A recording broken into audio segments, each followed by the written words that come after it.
Hello दोस्तों, स्वागत है आपका आपके प्यारे यूट्यूब चैनल पर। तो आज हम जानेंगे 5 मोस्ट इंपॉर्टेंट रिएक्शन जो हमारे एग्जाम में मिलने वाली हैं। तो उसमें पहली रिएक्शन है रोजनमुंड अपचेन। अब ये और कैसे आ सकती है मैं ये भी डिस्कस करूंगा, इसलिए वीडियो को ध्यान से देखना। तो वो सबसे पहले क्या है, रोजनमुंड अगर अपचेन आती है ना तो तुम्हें क्या करना है, ये रिएक्शन CH3COCl यानी कि एथेनॉइल क्लोराइड की रिएक्शन हाइड्रोजन से करानी है। और किसकी प्रेजेंस में, PD और BSO4 यानी पैलेडियम और बेरियम सल्फेट की। मिलता क्या है, CH3CHO प्लस HCl। अब ये तो रोजनमुंड आ गई, तब कर लोगे। अगर एग्जाम में आ गया ना कि एथेनॉइल क्लोराइड से एथेनॉल या फिर एसिटल्डिहाइड, तब भी आपको यही करनी है। फिलअप की फॉर्म में आएगी तो उसमें से क्या करेगा, मान लो ये दे देगा, यहाँ पर क्वेश्चन मार्क लगा देगा और ये रिजल्ट दे देगा। तो तुम्हें क्वेश्चन ये बात भी समझ आ गई होगी। और देखो, अब ये यहाँ ऐसे भी आ सकती है। वो हमने क्या लिया, एलिफेटिक लिया। अब ये एरोमेटिक हमने क्या किया, बेंजोइल क्लोराइड ले लिया।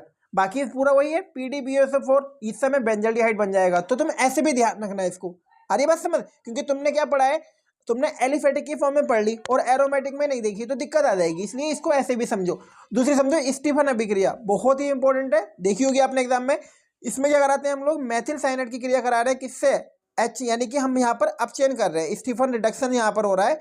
तो ध्यान से समझो, प्रेजेंस किसकी है, SnCl2HCl। तब हमें क्या मिल जाता है, CH3CH डबल बॉन्ड NH। अब देखो कैसे याद रखोगे, N की बैलेंस से 3 होती है तो डबल बॉन्ड से जोड़ना पड़ेगा, 2 और 1 3, इसलिए यहाँ पर डबल बॉन्ड आया। फिर इसका क्या करा दिया हमने, जल अपघटन करा दिया, हाइड्रोलिसिस करा दिया, जिससे हमें क्या मिल गया, CH3CHO।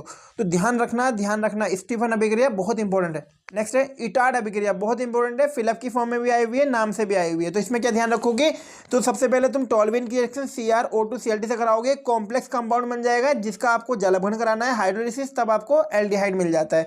और मैं बोल रहा हूँ, अगर तुम इसको इग्नोर करो, तुम्हें ऐसे कर देना एग्जाम में, टॉल्विन लेना, ऊपर लिखना फर्स्ट रिएक्शन किससे हुई होगी, CrO2Cl2, और सेकंड किससे, H3O पॉजिटिव, यानी कि हाइड्रोलिसिस हो गई होगी, यहाँ पे जल अपघटन हुआ यहाँ पर, तो आपको बेंजल्डिहाइड मिल गया। ये कर देना आप लोग।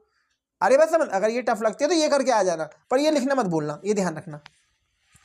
नेक्स्ट, गार्टरमैन कोच अभिक्रिया बेहद आसान है, बहुत सिंपल है। बेंजीन की CO से रिएक्शन करानी है हमें निर्जल AlCl3 की प्रेजेंस में, तब हमें बेंजल्डिहाइड मिलता है। अब एग्जाम में ये गार्टरमैन कोच से तो हमें ध्यान रखनी है। और कैसे रखनी है, बेंजीन से बेंजल्डिहाइड। देखो इससे अच्छा कुछ हो सकता है, इससे आसान, तो ध्यान रखना बेंजीन से बेंजल्डिहाइड। फिल्टरक्राफ्ट अभिक्रिया, इसमें तुम्हें क्या ध्यान रखना है, बेंजीन की रिएक्शन करानी है CH3COCl से, तब तुम्हें एसिटोफिनोन मिल जाता है। इसलिए एग्जाम में पूछा भी एक बार कि बेंजीन से एसिटोफिनोन बनाइए, आपको यही रिएक्शन देनी है। होता क्या है, देखो हर एक कोने पे H होता है, यहाँ से HCl निकल जाएगा, ये पूरा जुड़ जाएगा COCH3। अब यहाँ पर क्या है, इसकी जगह हमने यहाँ पर ये एलिफेटिक है, एरोमेटिक में C6H5 ले लिया, सेम C6H5 आ जाएगा। अच्छा नेक्स्ट देखो, CH3Cl से करा रहे हैं इस बार, तो यहाँ पर ये CH3 जुड़ जाएगा अब जाके। तो ये भी पूछा है कि बेंजीन से टॉल्विन, तो बहुत इंपॉर्टेंट है, छोटी सी वीडियो है, इसको 1-2 बार देख लेना, रिएक्शन को समझ लेना, एग्जाम में तुम्हें देखने को जरूर मिलेगी। चलो बाय बाय, ध्यान रखना अपना।